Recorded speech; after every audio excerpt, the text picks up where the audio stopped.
Hey everyone, welcome to Time with the Bible Live. Through this series of lessons, we've tried to get to know Jesus better, the things that he taught, who he was, the things he did. And today we're going to be looking at Matthew chapter 24. Matthew 24, if you want to get your Bibles out and follow along, that'd be great. If you have any questions along the way, we'd be happy to be able to answer those and address whatever concerns you might have. Today with us, we have Gary Fisher. Glad to have you with us, Gary. Glad to be here. Yeah, I'm excited about our study today. To some, it's one of those passages that, to some, it's a little bit it's challenging, and some of it is a little bit misunderstood, and we'll address those as we go through. But I'm going to go ahead and read Matthew 24 verses 1 through 3, and we'll kind of set the scene, what's going on here. It says, "Then Jesus went out and departed from the temple, and his disciples came up to show him the buildings of the temple. And Jesus said to them, do you not see, And Jesus said to them, do you not see all these things? Surely I say to you, not one stone shall be left upon another that shall not be thrown down. And now, as he sat in the Mount of Olives, the disciples came to him privately, saying, tell us when these things will be, and what will be the sign of your coming and of the end of the age." Okay, Gary, set us up here, kind of set the scene for what's going on. So this is near the end of Jesus' life, and they've been in the temple. The temple was a marvelous building, about a sixth of the land area of Jerusalem, huge stones weighing over 1 million pounds each, lots of decorative stuff, lots of marble that was glistening in the sun. The disciples were awed by the structure of the temple and impressed by it. And Jesus kind of let down a bombshell. He said, this whole structure will be totally destroyed, totally torn down. And of course, that was a part of God's judgment against Jerusalem for having crucified Jesus. About 40 years after Jesus spoke this, the Roman armies under the leadership of General Titus wiped out Jerusalem and completely demolished the temple, just like Jesus said it would be here. And this sets the stage for one of Jesus' great sermons. Matthew has great sermons of Jesus, 5 of them. But he ends them all in the same way. And this in chapter 24 and 25 is a sermon of Jesus talking about how Jerusalem and the temple was going to be destroyed, and then transitioning and talking about how he was going to come back a second time and destroy the whole world. So the destruction of the temple was kind of a foreshadowing of the end of time. And like to a Jew, this would have been overwhelming information. The temple was their access to God. And so I can't imagine what they were thinking. They ask a couple different questions here because once they get to the Mount of Olives, I'm sure their minds have been racing, and so they have a couple questions for him. Yeah, they're amazed by this, and as often they do, they ask Jesus privately. And they ask him when and what sign will there be of this? What's going on? They want to know more. Yeah. Okay. So Jesus is going to answer their questions, I guess, in the next section. Yeah, he's going to start. Yeah. Do you mind reading verses 4 to 14, Gary? And Jesus answered and said to them, see to it that no one misleads you. For many will come in my name, saying, I am the Christ, and will mislead many. For you will be hearing of wars and rumors of wars. See that you are not frightened, for these things must take place, but that is not yet the end. For nation will rise against nation, and kingdom against kingdom, and in various places there will be famines and earthquakes. But all these things are merely the beginning of birth pangs. Then they will deliver you to tribulation and will kill you. You will be hated by all nations because of my name. At that time many will fall away and will betray one another and hate one another. Many false prophets will arise and will mislead many. Because lawlessness is increased, most people's love will grow cold. But the one who endures to the end, he will be saved. Gospel of the kingdom shall be preached in the whole world as a testimony to all the nations, and then the end will come. So those are some pretty frightening things that are going to happen even before Jerusalem was destroyed. Yeah. So are these signs? Would you say that these are things that they were to be looking for that would tell them the timing of everything? Is that? He keeps emphasizing these happened before that. This is not yet the end, verse 6. These are merely the beginning of birth pangs, verse 8. These are just things that are going to happen before anything occurs with Jerusalem, so that they're not misled and think that when there are deceivers, when there's wars, when there are natural disasters and things like that, that was a sign of the end of the temple. That was just stuff that was going to happen before that. Yeah, because later on he's going to give them some instructions of what to do when those things were happening, or when the destruction of the temple was starting. And so I could see, like, they get a rumor of a war and they're like, okay, time's coming. We got to get ready. So I could see some value in Jesus doing this. He's kind of comforting them to some degree. Yeah, and preparing them.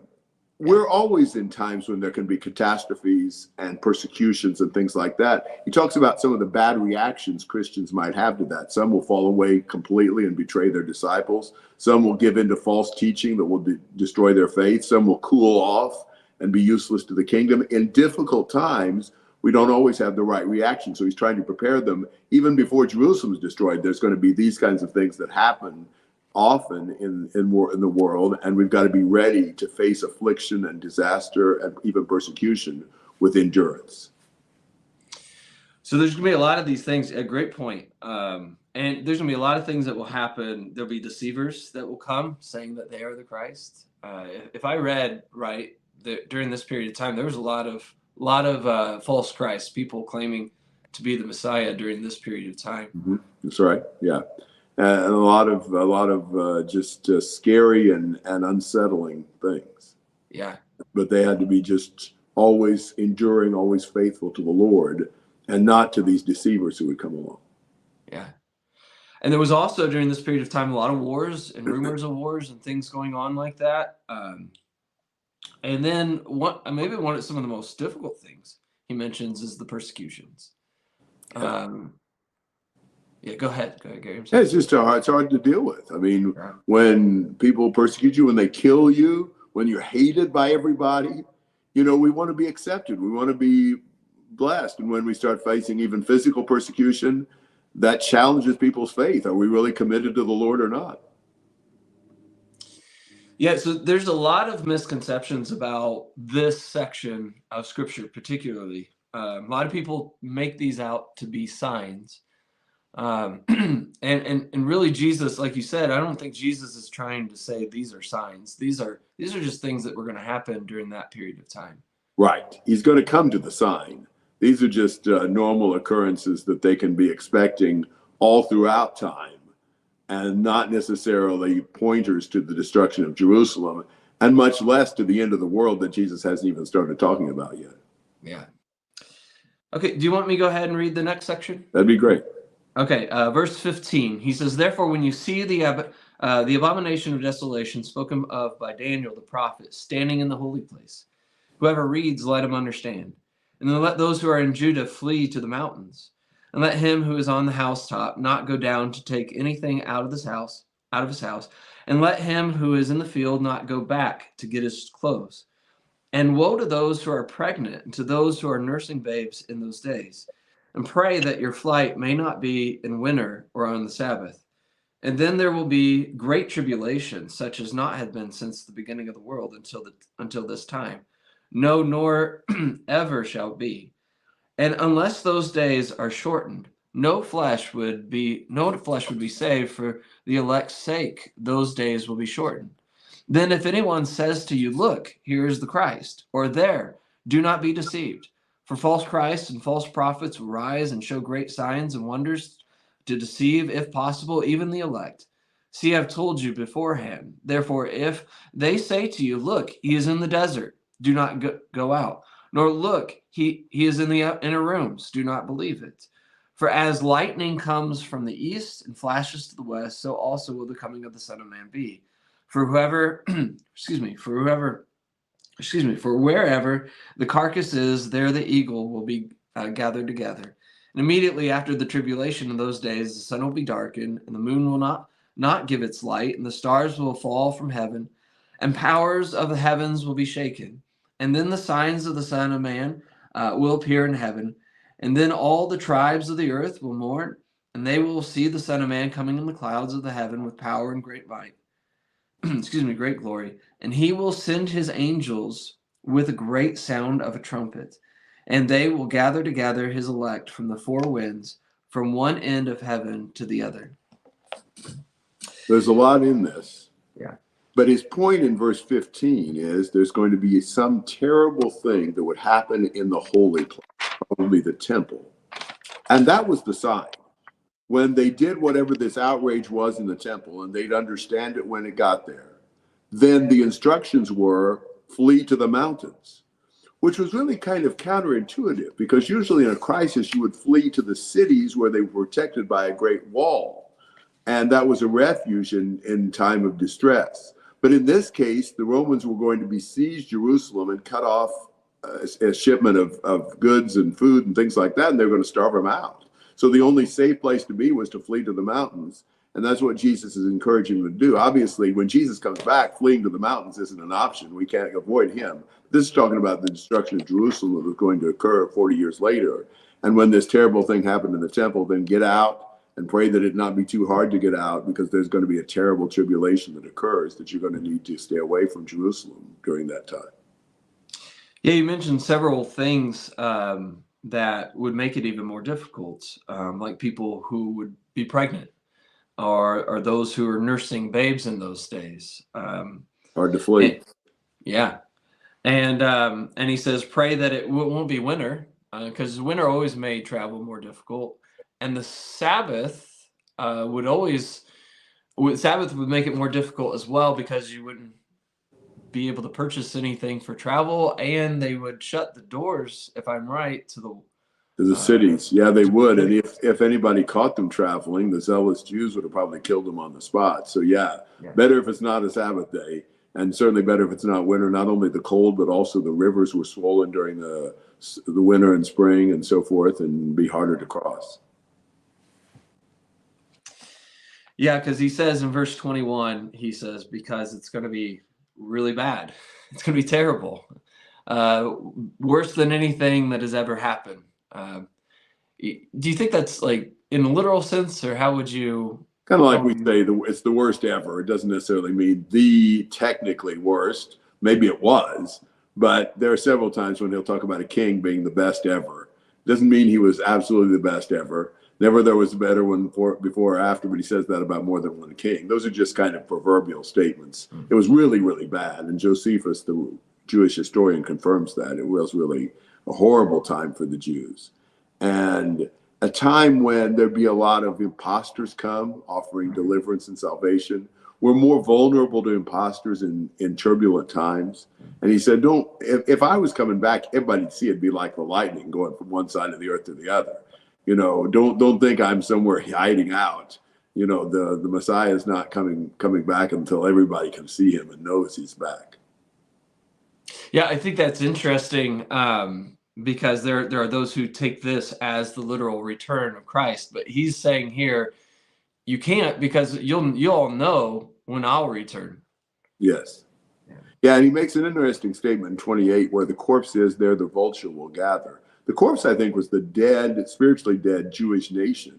The vultures were the Roman soldiers that would come. God is going to turn the dead nation over to their destroyers because they rejected Jesus. I mean, I think that's the reason why God was doing this to Jerusalem and why such terrible things occurred. So verses 29 to 30 make some kind of interesting statements here. A couple of things that he says here.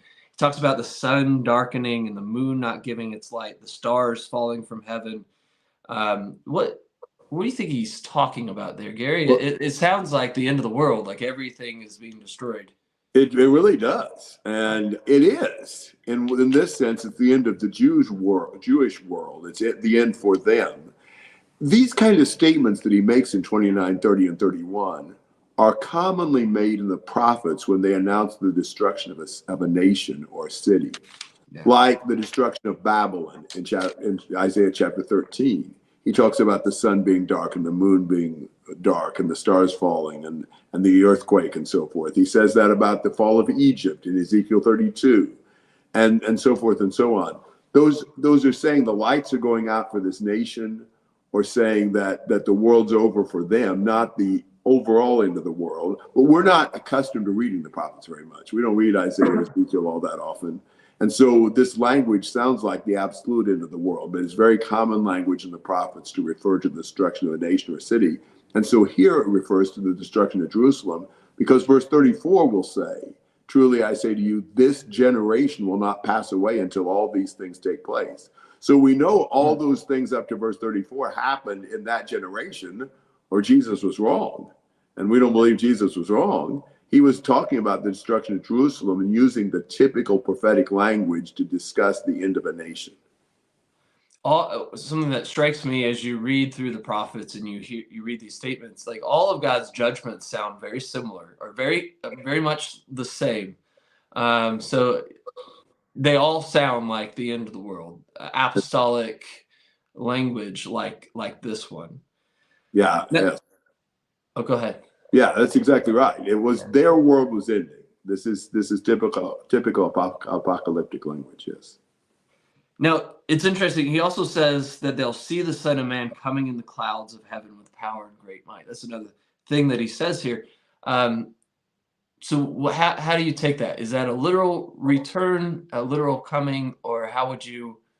Yeah, there are lots of symbolic comings where the Lord comes in judgment against a nation. For example, in Isaiah 19:1, the oracle concerning Egypt, behold, the Lord is riding on a swift cloud and is about to come to Egypt. He's about to come in judging Egypt and bringing Egypt down. You've got a lot of those statements in the book of Revelation and those letters to the seven churches where he's talking about their situation right then, like in Revelation 2:16, therefore repent, or else I am coming to you quickly, and I will make war against them with the sword of my mouth. There's a lot of comings of the Lord that mean him just being present in judgment, not a second coming. And then 31, he also talks about how he'll gather together his elect from the four winds of the earth. What do you think that's referring to? That's also really common in the prophets, if we only knew them better, where God would bring his people together to protect them in difficult times. For example, in Hosea chapter 11, he uses that. Hosea 11 and verse 10. They will walk after the Lord. He will roar like a lion. Indeed, he will roar, and his sons will come trembling from the west. They will come trembling like birds from Egypt and like doves from the land of Assyria. And I will settle them in their houses, declares the Lord. That's you can multiply those passages that talk about God redeeming his people, protecting his people. They come to him in difficult times. And it doesn't mean a literal gathering or anything like that. It's God reaching out to protect his people in difficult times. So there was going to be a judgment on the nation, and then there was going to be a protection of his people, Correct. the Christians. Correct. Yeah, it's interesting to me. Every time God places a judgment on a nation and destroys them, he's always protecting those who are his in that. Yes. And it's just where we need to be more familiar with the Bible. Certain parts of the Bible we just don't study very much. And Hosea, Isaiah, Ezekiel, books like that we haven't read very often, many of us. And so we're not familiar with that common judgment language that's used all over those books to refer to things in their era, not to refer to the end of time. And if I'm right, that's exactly what happened in 70 AD. Christians got out and they were protected, and then Israel or Jerusalem was utterly desolated and destroyed by the Romans. Right. Agreed. All right. I'll go ahead and read this next section. Is there anything else from the last? That's very good. Okay. 32. It says, now listen. Now learn this parable from the fig tree. When its branches has already become tender and it puts forth leaves, you know that summer is near. And so you also, when you see all these things, know that it is near at the doors. Surely I say to you, this generation will by no means pass away till all these things take place. Heaven and earth will pass away, but my words will by no means pass away. So he's really answering the when question there. You know, you can tell that summer is near when the fig tree starts leafing out. We can too. Maybe not. We don't have fig trees, but when the blooms start coming on, the blooming trees and the leaves start setting on, you know that spring and summer is coming. So they would recognize by the terrible desecration of the temple that Jesus was about to come and destroy Jerusalem. something that would happen according to Jesus before that generation passed away. He uses the word generation quite a few times in Matthew. For example, in 23:36, truly I say to you, all these things will come upon this generation. Talking about the people in his lifetime. And sure enough, within 40 years, it was destroyed. That's a real problem verse for people who try to make this something that happens in the future, because he said it would happen before that generation passed away. In verse 35, heaven and earth passing away. What do you think he's referring to there? I think he's transitioning in that verse, that heaven and earth are going to pass away, but his words won't. So he's trying to say that his words can be trusted. It's more permanent, the universe. But he's going to start in verse 36 to talk about the day when the heavens and earth would pass away. This is not the only judgment God's bringing. There'll be an ultimate judgment day and an ultimate destruction of the entire universe that then he's going to talk about starting in verse 36. And he'll say about that, nobody knows when that's going to come, and there will be no sign. There's no way to know that that's about to happen, and it will happen at a totally unknown time. And that's very different from what he just said in verse 32. Talks about a time that you will know is here. Correct. Like the fig tree. Like within that generation. Yeah, within that generation. And in verse 33, he says, you'll see all these things and know that it is near at the door. Right. And so there was going to be a judgment they would know. Right. And they had instructions on what to do when that judgment came. Right. And then there's going to be a judgment that they don't know when is going to come. So they've always got to be ready. Always ready. Yeah. And I think that's the point of what we're going to read here next. So. Yes. Amen. Gary, do you want to read 36? I can read to the end. Yeah. But of that day and hour, no one knows, not even the angels of heaven, nor the Son, but the Father alone. For the coming of the Son of Man will be just like in the days of Noah. For as in those days before the flood, they were eating and drinking, marrying and giving in marriage until the day that Noah entered the ark. And they did not understand until the flood came and took them all away. So will the coming of the Son of Man be. Then there will be two men in the field, one will be taken and one will be left. Two women will be grinding at the mill, one will be taken and one will be left. Therefore be on the alert, for you do not know which day your Lord is coming. But be sure of this, that if the head of the house had known at what time of the night the thief was coming, he would have been on the alert and would not have allowed his house to be broken into. For this reason you also must be ready, for the Son of Man is coming at an hour when you do not think he will. Who then is the faithful and sensible slave whom his master put in charge of his household to give them their food at the proper time? Blessed is that slave whom his master finds so doing when he comes. Truly I say to you that he will be put him in charge of all his possessions. But if that evil slave says in his heart, my master is not coming for a long time, begins to beat his fellow slaves and eat and drink with drunkards, the master of that slave will come on a day when he does not expect him, and in an hour when he does not know, and will cut him in pieces and assign him a place with the hypocrites. In that place there will be weeping and gnashing of teeth. All right, so we have, like we said, this transition in verse 36, and he says, of that day and hour. This is very different from what he said previously. But he says, of that day and hour, no one knows, not even the angels of heaven, but my Father only. So it's going to be totally unexpected, just comes at some random time. And it gives some illustration of that, like the days of Noah. Yes, when everything was just going along normally, they hadn't been having flooding, and all of a sudden the flood comes and it's too late. Yeah.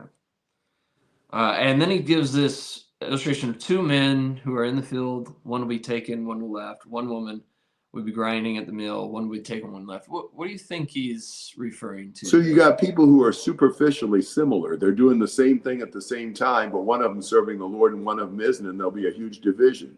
One of them will be taken away by this destruction, and the other one would be left to secure in God's secure hand. And so, we see superficial similarities, but God knows the difference of the heart.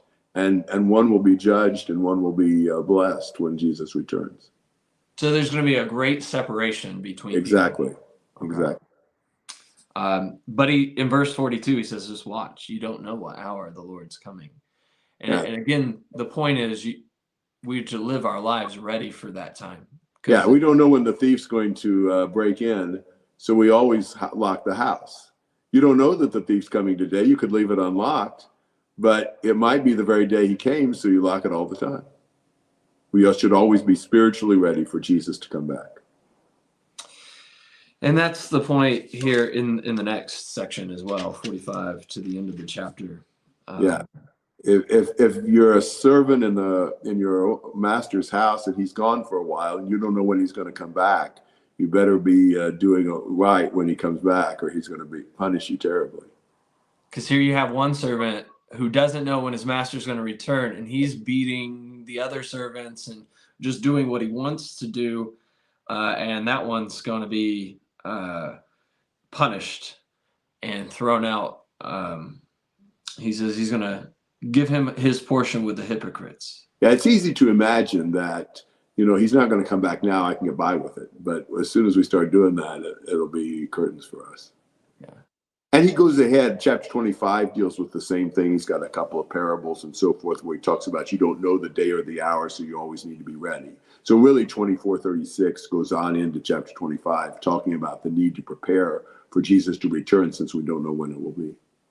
Yeah, you have the virgins, all about preparation. You have the talents, it's all about preparing by using the talents, the things that God's given you. And then of course you have the final judgment scene where you have some people who'd been serving others and doing what Jesus has instructed, and some people who'd not been doing that.